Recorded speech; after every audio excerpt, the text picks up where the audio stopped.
Welcome back to the channel. My name is Stephen Nguyen. I'm a pharmacist and I own 52 units of real estate.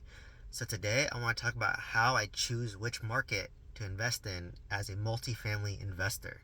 So multifamily is 5+ units, remember. So remember, the value of multifamily is based on the net operating income, which is income minus expense divided by the market cap rate. So as you increase your income, decrease your expense, you can increase the value of your multifamily, right? So let's dive into it. So how do I pick my market? So for me, this is my personal preference and this is how I decided. So for me, I like to invest under the Sun Belt. So how do you know what the Sun Belt is? So get the map of the US and draw a smiley face across the map, right? Whatever's underneath that smiley face is the Sun Belt. So what is that? That's Nevada, Arizona, New Mexico, Oklahoma, Georgia, Alabama, Oklahoma, right? Like kind of these states. And why I like investing under the Sun Belt is I don't want to deal with snow, right? I don't want to deal with bursting pipes during the winter. I don't want to deal with snow management. It's just not my personal comfort zone, right? So for me, I want a warmer climate to deal with. I'm more comfortable with that personally. The next factor is I want low property tax, right? Like, why low property tax? Because if you have higher property tax, that's more expense. It's going to lower your net operating income. It's going to make it harder. So Texas is known for having high property tax. Oklahoma is known for having lower property tax. So how do you figure out property tax? You Google it. You could say, hey, what's the property tax state of all 50 states? And you can sort them from lowest to high and see which market appeals to you. That's what I did, and that's how I came across, Alabama, how I came across Oklahoma, right? It's literally just by Googling it. Another factor is there job growth, right? And do you have a diversity of jobs? So for me, to determine all this, I want to look at city-data.com or .org, and it has those metrics for each city. So for example, I could search any city, so Oklahoma City, Oklahoma. It'll tell me, oh, what's your job growth? What's the job mix? And I want a good mix of jobs, right? I don't want my market dependent on one Air Force base. And if the Air Force base leaves, I'm screwed, right? As an investor, you want diversification, healthcare, industrial, whatever, warehouses, tech, whatever. You want a good diversity of jobs because where there are jobs, if there's job growth, what does that attract? That will attract renters. That will attract population growth. So usually they go hand in hand, right? Usually if you have job growth, which you can see on city-a.com, there will be population growth. So you can look at trends. What's the job rate growth look like? What's the population growth? Is it going up? Is it going down? States like Mississippi, population is going down. It's probably not good to invest there because if population goes down, rental demand goes down, rent prices go down. If population growth goes up, rental demand goes up, rent prices go up, right? So that's why I like Huntsville, Alabama. There's a lot of tech going there, population growth going up. Oklahoma, why I like Oklahoma is it's a steady eddy market. There's a lot of diversification in Oklahoma, right? It doesn't really go up and down. It doesn't go high during the good times. It doesn't go down during the bad times. It just steadily goes up, right? Because there's diverse jobs there. And there's steady population growth over time, right? So it's not as volatile. That's why I like it.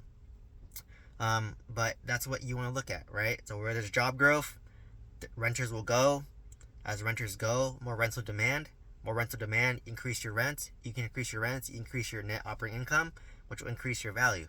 It's all hand in hand, right? So that's why job diversification is key. You want job growth, which leads to population growth, which leads to rental demand. My next one is landlord-friendly laws. Obviously, I'm in the business of managing people, managing tenants, so I want to be in a state that favors me as a landlord, right? So that's why I love Oklahoma. 14 days to evict somebody, easy, right? Some states, like California, it's hard to evict people, so why play in hard mode, right? I'd rather play in a state that it's landlord-friendly, it's easy for me to operate and maintain my apartment, which I treat like a business. Why would you want to put your business in a harder environment unless you have unfair advantage there? Don't get me wrong. There's a lot of successful real estate investors in California in markets that are not landlord friendly, that are more tenant friendly, right? So choose how you want to play the game. I prefer to play the game in a landlord friendly state, right? So if you're interested in knowing how to do this, I have an Excel document called City Market Research. You can click out my description down below. You can buy it. It's pretty inexpensive.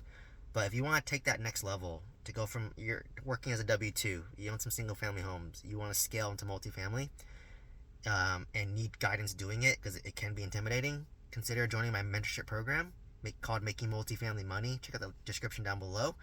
If you have any questions or comments, please leave it to me. Please share this video with somebody who is getting stuck in determining their multifamily market and that's paralyzing them. And I hope to kind of give you some guidance. And I gave you some already that I personally use to determine which market to use, right? And keep in mind, this is where a lot of people get stuck, right? I want to touch on this point. People get stuck saying, I don't know which market to pick. And literally just pick a market, right? Get some criteria. You can use my criteria. Or if you have an unfair advantage somewhere else, that's even better. Like if you say, hey, Steven, I have an unfair advantage in Utah, then invest in Utah, right? And what are considered unfair advantages? Do you have a great property manager there? I had a great property manager in Oklahoma, or I have one, excuse me. So that's my unfair advantage. Do you have a great property manager in Utah? Do you live in Utah? Do you know Utah very well? I know California very well. I live in California. That's also unfair advantage for me. So just think, don't oversimplify it. Just pick a market, commit to it, try it, and if it doesn't work, then move on to the next market. So that's what I love about the Excel document as I research maybe 5 to 10 markets, and I start going down the list, right? Because once you start setting out direct mail, which is what I teach in my mentorship program, in my course, you want to hit multiple markets and see what bites. Because you can maybe have a great property manager in Utah, but if you have no leads in Utah, then you may not be able to buy there, right? So you have to be open, you have to be flexible in finding that unfair advantage. So that's what I do, right? So just don't get paralyzed. Just pick a market, and the cards will fall in your favor however it will, right? Like the universe has a weird way of like sending things to you. Like the universe sent a great property manager to me in Oklahoma, and I was able to get great leads in Oklahoma by doing direct mail, right? So like it just worked out, and now that I have a great property manager there, it's easy for me to scale in Oklahoma, right? So once you find your market, scale that market, right? Because I can make a lot of money in Oklahoma as is without much effort.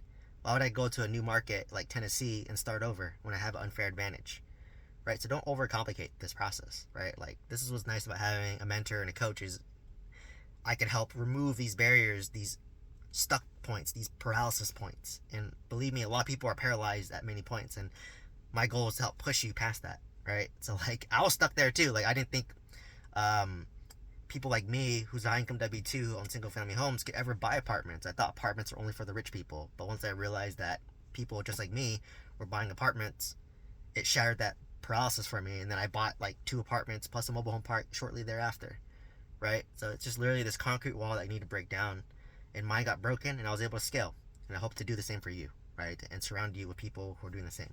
So once again, if you want to check out the mentorship program, click the link down below. But these are the 4 criteria that I use to pick multifamily markets. Is there job growth? Is there population growth? Is there rental demand? Low property tax? Is it under the sun belt? Landlord friendly, right? That's just some of the criteria that I use. So if you found value from this, like, comment, subscribe. Let me know any questions. Thank you so much.